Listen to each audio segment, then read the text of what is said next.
Pertempuran Otruk Beli. Pertempuran Otruk Beli terjadi antara Akikoyunlu, yaitu adalah kerajaan besar di Persia dari tahun 1378 sampai tahun 1501 dengan Sultan Mehmed dari Kekaisaran Ottoman pada tanggal 11 Agustus tahun 1473. Latar belakang. Pada musim gugur tahun 1463, Republik Venesia membuka negosiasi dengan Uzun Hasan. Kemudian, pada tahun 1464, Uzun Hasan campur tangan dalam urusan Anatolia Tengah. Meskipun Sultan Mehmed menduduki wilayah Karaman pada tahun 1468, ia tidak dapat menaklukkan sejumlah suku Turkoman yang tinggal di pegunungan yang meluas ke pantai Mediterania. Suku-suku ini tidak ditundukkan selama 50 tahun berikutnya, dan dari waktu ke waktu bangkit memberontak di sekitar tahta Karamanidze. Setelah pendudukan Ottoman di Karaman, Uzun Hasan mengadopsi kebijakan yang lebih agresif. Pada tahun 1471, masalah Karaman telah menjadi ancaman serius bagi kekuatan Ottoman. Uzun Hasan membentuk aliansi dengan Venesia dan menjalin kontak dengan Knights of Rhodes, Kerajaan Siprus, dan Bay of Allier atau juga disebut Alanya.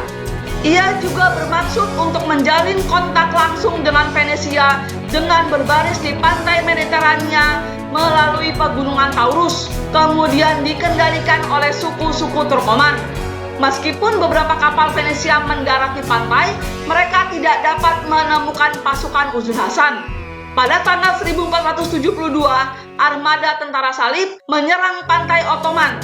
Uzun Hasan dengan pasukan Karamanid mengusir Ottoman dari Karaman dan berbaris menuju Bursa. Namun, Sultan Mehmed berhasil memukul mundur invasi tersebut dan membentuk pasukan yang terdiri dari 70.000 orang. Selain pasukan regulernya, ia memiliki tentara bayaran dari rakyat Muslim dan Kristennya. Surat dari Sultan Mehmed. Pada saat persiapan perang dimulai, Uzun Hasan memberanikan diri untuk mengirim surat kepada Ottoman, meminta agar Kapadokia dan Trabzon diberikan kepadanya. Namun kemudian, Sultan membalas surat Uzun Hasan dengan tegas dan keras. Dalam surat itu, Sultan Mehmed juga memberitahu Uzun Hasan kapan ia akan datang. Sultan Mehmed yang selama ini selalu berhati-hati menyembunyikan perangnya bahkan dari teman-teman dekatnya, kali ini ia melakukan hal yang sebaliknya. Ia tidak ragu untuk mengumumkan perang bukan hanya kepada Uzun Hasan, tetapi juga kepada orang-orang lain. Persiapan perang dan pertarungan. Persiapan perang dimulai di semua provinsi Kekaisaran Ottoman. Ottoman yang menghabiskan musim gugur dan musim dingin tahun 1472 untuk membuat persiapan memutuskan Bursa Yenişehir sebagai tempat pertemuan pasukan utama. Pasukan yang dikumpulkan dari Rumelia melewati Anatolia dari Gallipoli.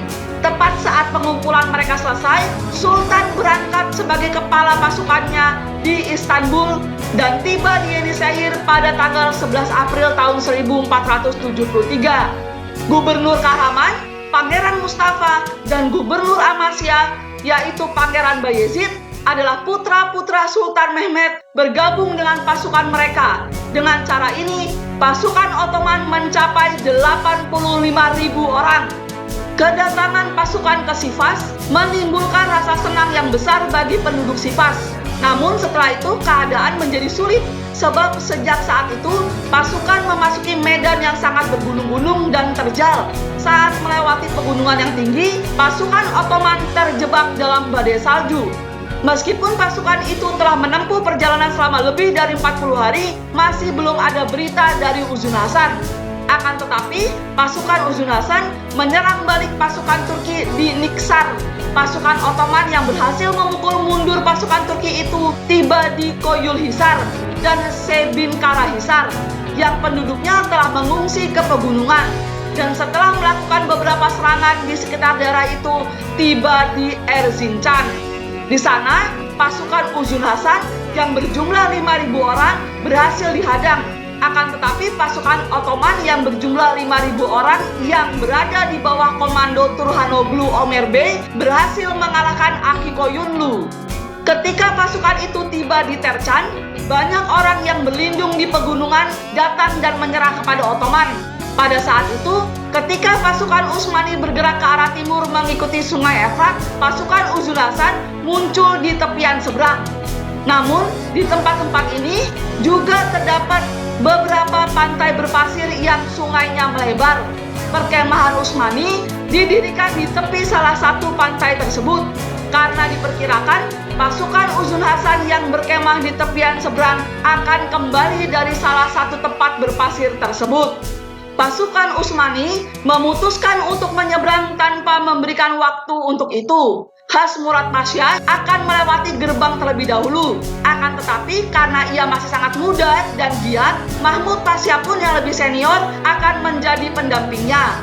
Akan tetapi terjadi perselisihan antara Mahmud Pasha dan Khas Murad Pasha. Sebab ketika pasukan Uzun Hasan membuat gerakan mundur palsu di depan pasukan Utsmani yang menyeberang ke tepi seberang, Mahmud Pasha yang sudah mengira itu adalah tipuan menyuruh Murad Pasha untuk tetap di tempat. Ketika Mahmud Pasha mundur melawan pasukan musuh yang lebih unggul, ia tidak dapat menemukan Murad Pasha di tempat ia meninggalkannya, sebab ia telah maju dengan gegabah, tertipu oleh gerakan mundur palsu musuh. Musuh disergap di beberapa tempat. Tujuan mereka adalah untuk memukul mundur Murad Pasha. Tetapi di sisi lain, Aki Koyunlu membuat gerakan mundur palsu melawan pasukan Murad Pasha. Murad Pasha tidak dapat memahami maksud dari gerakan itu dan mulai menyerang. Sementara itu, pasukan Uzun Hasan yang mengepungnya dari belakang tiba-tiba muncul dan pasukan yang mundur itu pun berbalik arah. Murad Pasha kini memahami situasinya, akan tetapi ia tidak punya pilihan selain melawan.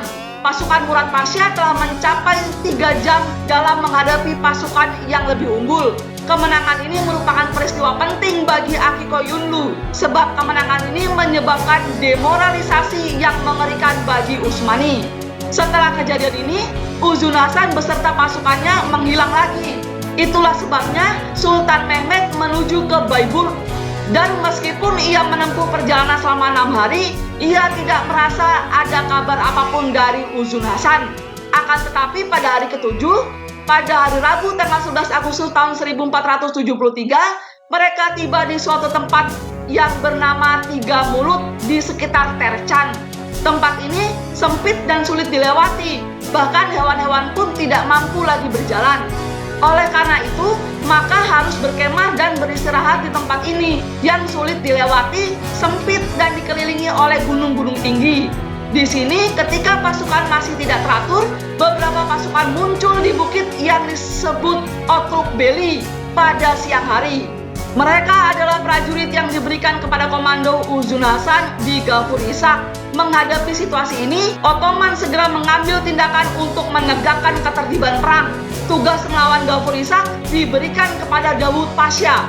Mahmud Pasha juga bersama pasukan ini. Sementara itu, pasukan Uzun Hasan menguasai punggung bukit Otruk Beli dan memaksa Ottoman untuk menerima perang di sana. Dawud Pasha menyerang pasukan Ghafur Ishaq bersama tentara Anatolia, mencegah mereka turun bukit dan menghubungkan jalan. Dalam menghadapi serangan ini, Ghafur Ishaq mundur untuk bergabung dengan pasukan utama. Sekarang Dawud Pasha pergi ke dataran bersama tentara Anatolia dan mengambil alih komando pertempuran. Di seberang Dawud Pasha ada pasukan Zainal Mirza yang memimpin sayap kanan pasukan dari Uzun Hasan. Ketika mereka menyerang Dawud Pasha, perang berdarah tiba-tiba pecah di dataran ini. Pada saat ini, Sultan Mehmed dan para pangerannya mendaki bukit untuk mencapai medan perang. Pangeran Mustafa berhasil mencapai dataran beberapa saat kemudian dan menyerang pasukan Zainal bersama semua tentara Anatolia. Sekarang perang yang mengerikan sedang terjadi. Ketika tentara Ottoman melihat tentara Aki Koyunlu turun dari pegunungan seperti banjir, mereka tidak kesulitan memahami apa yang mereka hadapi. Di sayap kanan dan kiri, 60.000 orang mulai mengganggu pasukan Uzun Hasan dengan segala upaya mereka. Lingkungan sekitar tidak terlihat karena debu, yang mengepul dari tanah. Zainal jatuh di antara tentara Ottoman dan terbunuh. Kepalanya yang terpenggal dikirim ke Pangeran Mustafa oleh Mahmud Aga, dan Mustafa mengirimkannya ke Sultan. Dengan demikian, sayap kanan pasukan Uzun Hasan runtuh. Pasukan Ottoman yang maju ke Zainal sekarang menyerang ke arah Uzun Hasan. Putra Uzun Hasan lainnya, yaitu Ugurlu Mehmet, meninggalkan medan perang hampir tanpa pertempuran. Karena ketika Pangeran Bayezid berbaris menuju Ugurlu Mehmet mundur menghindari menghadapi pasukan Ottoman, dan Pangeran Bayezid mulai bertempur dengan pasukan Mehmet Bakir. Ugurlu Mehmet akan mencegah mereka yang melarikan diri jika tentara Ottoman dikalahkan dan kembali, dan jika pasukan ayahnya dikalahkan, dia akan memukul tentara Ottoman dari belakang. Namun, ia tidak dapat memenuhi tugasnya saat berhadapan dengan pasukan Pangeran Bayezid. Namun, ia mulai mempertahankan sungai antara dirinya dan Utsmani. Uzun Hasan melihat putranya Zainal tewas dan sayap kanannya runtuh. Melihat bahwa perang telah dimenangkan, Sultan Mehmet mengerahkan 25.000 pasukan yang bersamanya. Melihat mereka di medan perang, harapan Uzun Hasan hancur total. Uzun Hasan menyadari bahwa tidak perlu melawan dan harus meninggalkan medan perang. Untuk melarikan diri, Uzun Hasan harus menggunakan tipu daya dan meninggalkan seseorang yang sangat mirip dengannya, Pir Mehmet Bey, sebagai gantinya. Dengan cara ini, ia memberi dirinya kesempatan untuk melarikan diri. Pasukan kerajaan Aki Koyunlu melarikan diri, dan pasukan Ottoman membunuh mereka. Jumlah orang yang tewas di medan perang mencapai 50.000 orang. Jumlah tawanan yang ditangkap juga banyak. Mereka dirantai dan dibawa ke hadapan Sultan. Sultan Mehmet mengambil banyak tawanan, namun membebaskan para pemimpin Karakoyunlu yang telah bergabung dalam perang dengan paksa dan keturunan timur, dan dia membebaskan keturunan putranya Miranshah. Setelah kekalahan Uzun Hasan, Sultan Mehmet mengambil alih wilayah Sebin Karahisar dan mengkonsolidasikan kekuasaannya atas wilayah tersebut. Dari Serbin Karahisar, ia mengirim serangkaian surat yang mengumumkan kemenangannya, termasuk surat yang tidak biasa dalam bahasa Uighur yang ditujukan kepada orang-orang Turkoman di seluruh Anatolia.